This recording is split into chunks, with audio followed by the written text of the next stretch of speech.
Hello friends, welcome to my channel Aarambh classes. आज के इस वीडियो में हम लोग बीपीएससी टीआरई क्लास 6 to 8, 9, 10 और 11, 12 के लिए हिस्ट्री के प्रैक्टिस सेट और पीवाईक्यू को आपके साथ सॉल्व करेंगे। इस बुक में क्लास 6 से लेके 12 तक सभी चैप्टर्स के एनसीईआरटी और एससीईआरटी बेस्ड पीवाईक्यू दिए हुए हैं। इसके साथ ही BPSC TRE 1, 2, 3, DSSB TGT PGT, KVS TGT PGT, NVS TGT PGT और ईएमआरएस में जो भी हिस्ट्री के क्वेश्चन पूछे गए हैं वो सभी दिए हुए हैं। तो बिना देर किए चलिए आज का ये वीडियो शुरू करते हैं। इसके ऊपर के क्वेश्चंस का डिस्कशन हम लोगों ने इस सीरीज़ के प्रीवियस पार्ट में कर लिया है। आज हम लोग उसके आगे के क्वेश्चंस का डिस्कशन आपके साथ करेंगे। आगे के प्रश्न स्तूप से संबंधित है। क्वेश्चन नंबर 28 है, स्मारक के संरक्षण के मामले में सांची क्यों बची रही जबकि अमरावती नहीं बची? इसका सही आंसर है ऑप्शन ई, उपर्युक्त में से कोई नहीं। स्मारक संरक्षण के मामले में सांची के स्तूप इसीलिए बचे रहे क्योंकि भोपाल के नवाबों एवं बेगमों ने इसे संरक्षण दिया था, जबकि अमरावती के स्तूप को किसी भी शासक द्वारा संरक्षित नहीं किया गया था। 1796 में स्थानीय राजा जब मंदिर बनवा रहे थे तब अमरावती के स्तूपों के अवशेष मिलने लगे थे। राजा ने प्राप्त अवशेषों को मंदिर निर्माण में प्रयुक्त कर लिया। कॉलिन मैकेंजी ने यहाँ से प्राप्त मूर्तियों एवं अवशेषों पर कई लेख लिखे, किंतु वे कभी छपे नहीं। इस प्रकार संरक्षण के अभाव में अमरावती स्तूप नष्ट हो गई। अगला प्रश्न है, इलियट संगमरमर क्या है? इसका सही आंसर है ऑप्शन सी। अमरावती से मूर्तिकला के जो पैनल मद्रास में रखे गए, अमरावती से मूर्तिकला के जो पैनल मद्रास में रखवाए गए उन्हें ही एलियट संगमरमर कहते हैं। 1854 में गुंटूर के कमिश्नर ने जब अमरावती की यात्रा की थी तब उन्होंने अनेकों मूर्तियों एवं उत्कीर्ण पत्थरों को जमा किया और उसे अपने साथ मद्रास ले गए थे। इन पत्थरों का नामकरण कमिश्नर एलियट के नाम पर एलियट संगमरमर किया गया था। अगला प्रश्न है, निम्नलिखित में से कौन बौद्ध स्तूप का अंग नहीं होता है? इसका सही आंसर है ऑप्शन डी, सुखनासिका। सुखनासिका बौद्ध स्तूप का अंग नहीं होता है। बौद्ध स्तूप के अंगों में अंडवेदिका, हर्मिका आदि होते हैं। स्तूपों का निर्माण सर्वप्रथम अशोक ने करवाया। ऐसा माना जाता है कि अशोक ने 84,000 स्तूपों का निर्माण करवाया। सांची, भरहुत, सारनाथ आदि स्तूपों का प्रारंभिक निर्माण अशोक ने ही करवाया था। एक बौद्ध समाधि के टीले को स्तूप कहा जाता है। स्तूपों का निर्माण बुद्ध, उनके शिष्यों के अस्थियों के ऊपर तथा उनके उपयोग किए गए सामानों के ऊपर किया जाता है। अगला प्रश्न है, एक बौद्ध समाधि के टीले को कहा जाता है? इसका सही आंसर है ऑप्शन ए, स्तूप। अगला प्रश्न है, आसवपाई दृश्य निम्नलिखित की कला में चित्रित पाए गए हैं। इसका सही आंसर है ऑप्शन सी, मथुरा। गौतम बुद्ध की प्राचीन मूर्ति को सर्वप्रथम मथुरा एवं गांधार कला के अंतर्गत बनाया गया था। गांधार कला का विकास कनिष्क के शासनकाल में हुआ था। आसवपाई दृश्य मथुरा की कला में चित्रित पाए गए हैं। यक्ष मूर्तियों के निर्माण का सबसे बड़ा केंद्र मथुरा बना। मथुरा के पाली, खेरा, नरौली एवं महोली से कुबेर की पान गोष्ठी वाली मूर्तियां मिली हैं। अगला प्रश्न है, गौतम बुद्ध की प्राचीन मूर्ति को प्रायः एक काल में बनाया गया था। इसका सही आंसर है ऑप्शन सी, मथुरा और गांधार। अगला प्रश्न है, एलोरा की निम्नलिखित गुफाओं में से कौन ब्राह्मण धर्म से संबंधित है? पहला है धुमेरलेड़, दूसरा है इंद्र सभा, तीसरा है जगन्नाथ सभा और चौथा है रावण की खाई। नीचे दिए गए कूट की सहायता से सही उत्तर का चयन करें। इसका सही आंसर है ऑप्शन सी, पहला और चौथा सही है। महाराष्ट्र के औरंगाबाद जिले में स्थित एलोरा गुफाएं भारतीय स्थापत्य कला की महान विरासत का एक प्रमुख उदाहरण है। इसे राष्ट्रकूट शासकों द्वारा बनवाया गया था। एलोरा के गुहा मंदिर ब्राह्मण, बौद्ध एवं जैन धर्म से संबंधित है। एलोरा से 4 जैन मंदिर मिले हैं, जिसका निर्माण 9वीं शताब्दी में हुआ था। इसमें इंद्र सभा मंदिर एवं जगन्नाथ सभा मंदिर प्रमुख हैं। ब्राह्मण धर्म के गुहा मंदिरों में कैलाश मंदिर कृष्ण प्रथम ने बनवाया। रावण की खाई, दशावतार मंदिर, धुमेड़ लेक आदि प्रमुख हैं। एलोरा के अतिरिक्त अजंता में भी द्वितीय शताब्दी ईसा पूर्व के लगभग बौद्ध गुफाएं बनवाई गई थी। इन गुफाओं में बौद्ध धर्म तथा हिंदू धर्म से संबंधित उत्कृष्ट चित्र प्राप्त होते हैं। अजंता की गुफा में ही फारसी दूतावास का चित्रण मिलता है। इसमें चालुक्य राजा पुलकेशिन द्वितीय द्वारा फारसी दूत मंडल का स्वागत करते हुए चित्रित किया गया है। अगला प्रश्न है, एलोरा का कैलाश मंदिर किसके द्वारा बनवाया गया था? इसका सही आंसर है ऑप्शन ए, कृष्ण प्रथम द्वारा। अगला प्रश्न है, फारसी दूतावास पाया गया है। इसका सही आंसर है ऑप्शन ए, अजंता गुफा में। अगला प्रश्न है, गुहा मंदिरों का प्रारंभ किस सदी से संबंधित है? इसका सही आंसर है ऑप्शन ए, द्वितीय सदी से। गुहा मंदिरों का प्रारंभ द्वितीय शताब्दी से माना जाता है, किंतु इस समय गुहा मंदिरों का प्रारंभिक दौर था, जिसका अधिक विकास गुप्त काल में व सर्वोत्तम विकास राष्ट्रकूट काल में दिखाई देता है। राष्ट्रकूट काल में बना एलोरा का कैलाश मंदिर गुहा मंदिर का सर्वोत्तम उदाहरण है। इस मंदिर को पत्थरों को काटकर बनाया गया है। गुप्त काल में भी गुहा मंदिर का काफ़ी विकास हुआ। सातवाहन काल में निर्मित कार्ले की बौद्ध गुफाएं प्रसिद्ध हैं। यहाँ पर चट्टानों को काटकर 2 मंजिला विहार बनवाया गया था। अगला प्रश्न है, चट्टान को काटकर बनाया गया 2 मंजिला विहार यहाँ बनाया गया। इसका सही आंसर है ऑप्शन ए, कार्ले। अगला प्रश्न है, 1914 में प्रकाशित द मॉन्यूमेंट्स ऑफ सांची का लेखक कौन है? इसका सही आंसर है ऑप्शन डी, उपर्युक्त में से एक से अधिक। 1914 में जॉन मार्शल तथा अल्फ्रेड फाउचर ने द मॉन्यूमेंट्स ऑफ सांची पुस्तक का प्रकाशन करवाया था। इसके अतिरिक्त मार्शल ने 1923 में कंजर्वेशन मैनुअल नामक पुस्तक का प्रकाशन करवाया था तथा अलेक्जेंडर कनिंघम ने 1854 में भिल्सा टोप्स नामक पुस्तक लिखा। यह सांची पर लिखी गई सबसे प्रारंभिक पुस्तकों में से एक है। अगला प्रश्न है, निम्नलिखित को कालानुक्रम में व्यवस्थित कीजिए। आर्यभट्ट, वराहमिहिर, आपस्तंभ और चारवाक। नीचे दिए गए कूट से सही उत्तर का चयन करें। इसका सही आंसर है ऑप्शन बी, सबसे पहले चारवाक 6वीं शताब्दी ईसा पूर्व, उसके बाद आपस्तंभ 5वीं शताब्दी ईसा पूर्व, उसके बाद आर्यभट्ट 5वीं शताब्दी ईस्वी और वराहमिहिर 5वीं शताब्दी ईस्वी। अगला प्रश्न है, सूची 1 को सूची 2 से सम्मिलित कीजिए तथा नीचे दिए गए कूट से सही उत्तर का चयन करें। इसका सही मिलान इस प्रकार है। 10 गीतिका सूत्र का संबंध आर्यभट्ट से है। पंच सिद्धांतिका का संबंध वराहमिहिर से है। योगाचार का संबंध असंग से और जैनेन्द्र व्याकरण का संबंध देवनंदी से है। अगला प्रश्न है, सूची 1 को सूची 2 से सम्मिलित कीजिए तथा नीचे दिए गए कूट से सही उत्तर का चयन करें। इसका सही आंसर है ऑप्शन ए। सही मिलान इस प्रकार है। कादंबरी का संबंध वाणभट्ट से है।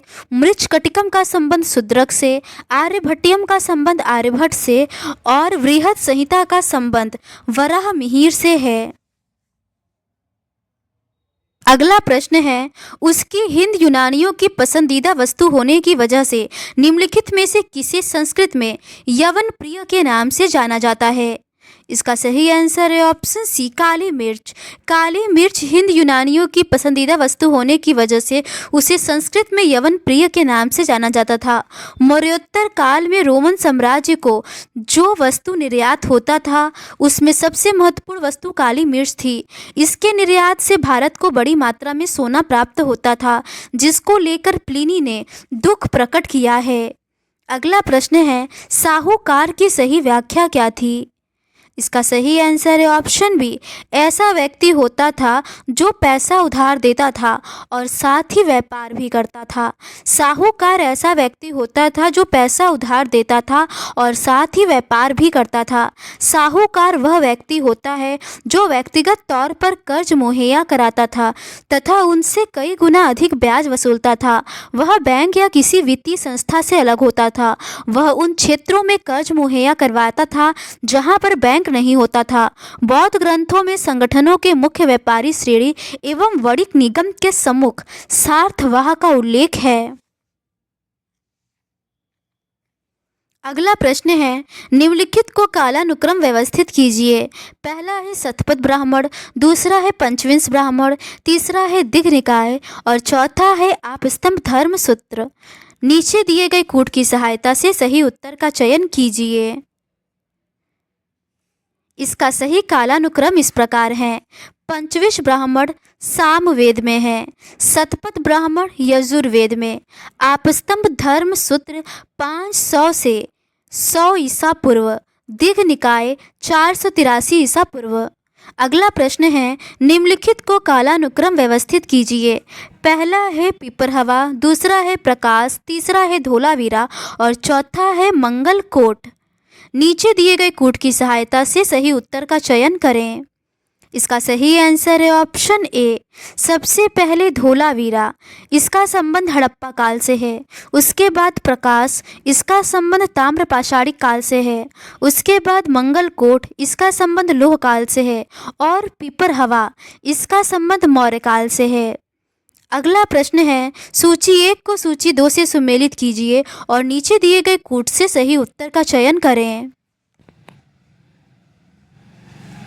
इसका सही आंसर है ऑप्शन ए, सूचियों का सही मिलान इस प्रकार है। लाड़का मंदिर बीजापुर में है। प्रभावती गुप्त की शादी रुद्रसेन द्वितीय से हुई थी। एहोल अभिलेख पुलकेशिन द्वितीय का है और धर्म यज्ञ का संबंध नालंदा से है।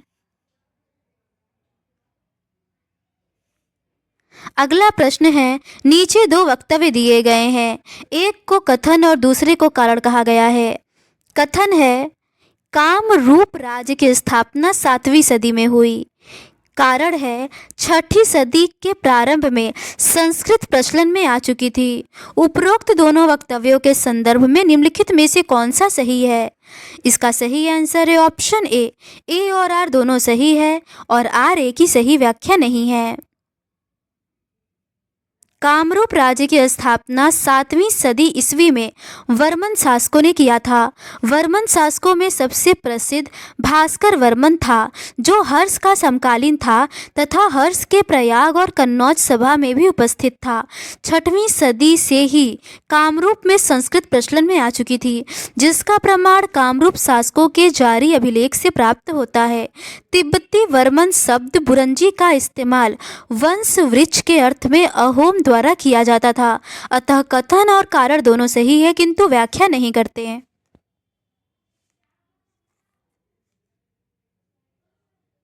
अगला प्रश्न है, निम्नलिखित में ब्रह्मसूत्र के रचयिता कौन है? इसके सही आंसर है ऑप्शन ए, बादरायण। वेदांत दर्शन के प्रवर्तक बादरायण ने ब्रह्मसूत्र या वेदांत सूत्र ग्रंथ की रचना किया। वेदांत दर्शन उपनिषदीय ज्ञान पर बल देता है। वेदांत दर्शन के अनुसार आत्मा का तादात्म्य ब्रह्म से स्थापित हो जाना ही मोक्ष है। उपनिषद, भगवद गीता तथा ब्रह्मसूत्र ही वेदांत दर्शन का आधार है।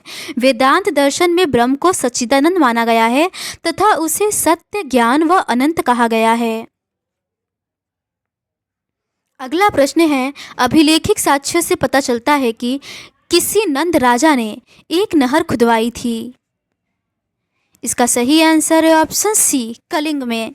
हाथी गुम्फा अभिलेख के अनुसार नंद राजा महापद्म नंद ने कलिंग पर आक्रमण किया तथा वहां एक नहर का निर्माण करवाया और वहां से एक आदि जीन की मूर्ति उठा ले आया। हाथी गुम्फा लेख में 2 बार नंद राजा का उल्लेख है। भारतीय इतिहास में महापद्म नंद के काल में पहली बार अखिल भारतीय साम्राज्य की स्थापना हुई। अगला प्रश्न है, सूची 1 को सूची 2 से सुमेलित कीजिए तथा नीचे दिए गए कूट की सहायता से सही उत्तर का चयन करें। सूची 1 में आचार्य और सूची 2 में धर्म दिया हुआ है। इसका सही आंसर है ऑप्शन बी। सूचियों का सही मिलान इस प्रकार है। लकुलिश शैव धर्म से संबंधित है, नाथ मुनि वैष्णव धर्म से, सुधर्मा जैन धर्म से और वसुबंधु बौद्ध धर्म से संबंधित है। अगला प्रश्न है, निम्नलिखित प्रशस्तिकारों का तिथि क्रमानुसार व्यवस्थित करें। पहला है वत्स भट्टी, दूसरा है रवि कीर्ति, तीसरा है हरिशेर और चौथा है रवि शांति। नीचे दिए गए कूट की सहायता से सही उत्तर का चयन करें। इसका सही आंसर है ऑप्शन सी। हरिशेर समुद्रगुप्त के काल का प्रशस्तिकार था, जो उसके प्रयाग प्रशस्ति का रचयिता था। हरिशेर समुद्रगुप्त का संधि विग्रही, कुमार मात्य और महादंड नायक था। वत्स भट्टी कुमार गुप्त के मंदसौर अभिलेख का लेखक था। मंदसौर अभिलेख में सूर्य मंदिर का उल्लेख मिलता है। मौखरी शासक ईशान वर्मा के समय हरहा अभिलेख के लेखक रवि शांति थे। रवि कीर्ति पुलकेशिन द्वितीय के ऐहोल अभिलेख के लेखक हैं। अगला प्रश्न है, उड़ीसा के मंदिरों के निम्नलिखित अंगों को नीचे से प्रारंभ कर ऊपर के क्रम में व्यवस्थित कीजिए। पहला है बरंड, दूसरा है बेकी, तीसरा है खरपुरी और चौथा है पाभाग। नीचे दिए गए कूट की सहायता से सही उत्तर का चयन करें। इसका सही आंसर है ऑप्शन डी, चौथा, पहला, दूसरा और तीसरा। उड़ीसा के मंदिरों के अंगों को नीचे से प्रारंभ कर ऊपर के क्रम पाभाग, बरंड, बेकी और खरपुरी है। उड़ीसा के मंदिर सामान्यतः नागर शैली के हैं। यहाँ के स्थापत्यकारों का एक आश्चर्यजनक एवं प्राविधिक आविष्कार स्तंभों के स्थान पर लोहे के सहतीरों का प्रयोग करना था। यहाँ के मंदिरों की एक विशेषता यह है कि यह बाहर से सघन रूप से अलंकृत इन भवनों के आंतरिक भाग पूर्णतः सादे हैं। अगला प्रश्न है, प्रारंभिक भारतीय इतिहास में घटित निम्नलिखित विकास संबंधी गतिविधियों को कालानुक्रम में व्यवस्थित कीजिए। पहला है दशमलव का प्रयोग, दूसरा है शून्य का प्रयोग, तीसरा है भारतीय अंकों का प्रयोग और चौथा है ज्यामिति का प्रयोग। नीचे दिए गए कूट की सहायता से सही उत्तर का चयन करें। इसका सही आंसर है ऑप्शन ए, चौथा, तीसरा, दूसरा और पहला। प्राचीन भारतीय इतिहास विज्ञान और प्रौद्योगिकी के विकास में अद्वितीय रहा है। इस समय विज्ञान की कई शाखाओं जैसे गणित, खगोल, चिकित्सा, भौतिकी, रसायन आदि का काफ़ी विकास हुआ। गणित के क्षेत्र में आर्यभट्ट सबसे प्रमुख थे। गणित में ज्यामिति का प्रयोग, भारतीय अंकों का प्रयोग, शून्य का प्रयोग और दशमलव का प्रयोग क्रमशः एक दूसरे के बाद हुआ है। अगला प्रश्न है, निम्नलिखित विदेशी प्रजातियों को कालानुक्रम में व्यवस्थित कीजिए। पहला है शक, दूसरा है पल्लव, तीसरा है हिंद यूनानी और चौथा है कुषाण। नीचे दिए गए कूट की सहायता से सही उत्तर का चयन करें। इसका सही आंसर है ऑप्शन बी, तीसरा, पहला, दूसरा और चौथा। मौर्योत्तर काल की सबसे प्रमुख घटना भारत पर विदेशियों का आक्रमण रहा है। सबसे पहले हिंद यूनानियों ने आक्रमण डेमेट्रियस के नेतृत्व में किया, जिसने पश्चिम भारत को जीतकर साकल को राजधानी बनाया। इसके बाद शकों ने भारत पर विजय प्राप्त कर 5 क्षेत्रों में 5 शक राज्य स्थापित किया। इसके बाद पल्लव आए। सबसे अंत में भारत में कुषाणों ने अपनी सत्ता स्थापित की। अगला प्रश्न है, निम्नलिखित ताम्रपाषाण युगीन पुरास्थलों को कालानुक्रम में व्यवस्थित कीजिए। पहला है गिलुंद, दूसरा है कायथा, तीसरा है अहाड़ और चौथा है गणेश्वर। नीचे दिए गए कूट से सही उत्तर का चयन करें। इसका सही आंसर है ऑप्शन सी, चौथा, तीसरा, दूसरा और पहला। गणेश्वर का संबंध गणेश्वर जोधपुर संस्कृति से है। आहाड़ का संबंध आहाड़ संस्कृति से है। कायथा का संबंध कायथा संस्कृति से और गिलुंद का संबंध आहाड़ संस्कृति का स्थानीय केंद्र से है। अगला प्रश्न है, प्राचीन मध्ययुगीन भारत में तुरुष्क दंड नामक कर वसूला जाता था। इसका सही आंसर है ऑप्शन डी, गढ़वाल। मध्यकालीन भारत में तुरुष्क दंड नामक कर गढ़वाल शासकों द्वारा वसूला जाता था। यह कर मुस्लिम व्यापारियों पर लगाया जाता था। इसका उल्लेख गोविंद चंद्र गढ़वाल के मनेर ताम्रपत्र लेख में मिलता है। अगला प्रश्न है, सूची 1 के लेखकों को सूची 2 के संरचकों से सुमेलित कीजिए तथा नीचे दिए गए कूट से सही उत्तर का चयन कीजिए। विल्हड़ का चालुक्य नरेश विक्रमादित्य होगा। पद्मगुप्त का परमार नरेश सिंधुराज होगा। श्रीहर्ष का गढ़वाल नरेश जयचंद्र होगा और वाकपति का कन्नौज नरेश यशोवर्मन होगा। विल्हड़ चालुक्य वंशी सबसे महान शासक विक्रमादित्य षष्ठ के कवि थे। पद्मगुप्त परमार नरेश सिंधुराज का राजकवि था। श्रीहर्ष गढ़वाल नरेश जयचंद्र तथा वाकपति कन्नौज नरेश यशोवर्मा के भी राजकवि थे। अगला प्रश्न है, सूची 1 की मूर्तियों को सूची 2 के स्थानों से सुमेलित कीजिए तथा नीचे दिए गए कूट से सही उत्तर का चयन करें। इसका सही आंसर है ऑप्शन डी। पीतल की बुद्ध की मूर्ति का कांगड़ा होगा। कांसे की बुद्ध की मूर्ति का सुल्तानगंज, बैठे हुए बुद्ध की मूर्ति का मानकुआर और पार्श्वनाथ की मूर्ति का भोजपुर होगा। अगला प्रश्न है, निम्नलिखित में से किस स्रोत में मिहिर कुल की एक शैतान के अवतार के रूप में पहचान की गई है? इसका सही आंसर है ऑप्शन सी, कश्मीरी। हूण शासक मिहिर कुल अत्यंत क्रूर व अत्याचारी शासक था। कलहड़ की राजतरंगिणी में मिहिर कुल को विनाश का देवता और शैतान का अवतार कहा गया है एवं उसकी क्रूरताओं का वर्णन करते हुए उसे कश्मीर का शासक बताया गया है। तो आज के इस वीडियो में बस इतना ही। भाग 2 यात्रियों के नज़रिए समाज के बारे में उनकी समझ से संबंधित प्रश्नों का डिस्कशन हम लोग इस सीरीज़ के नेक्स्ट पार्ट में करेंगे। अगर आपको ये सीरीज़ पसंद आती है तो please do subscribe to my channel and like this video. Thank you.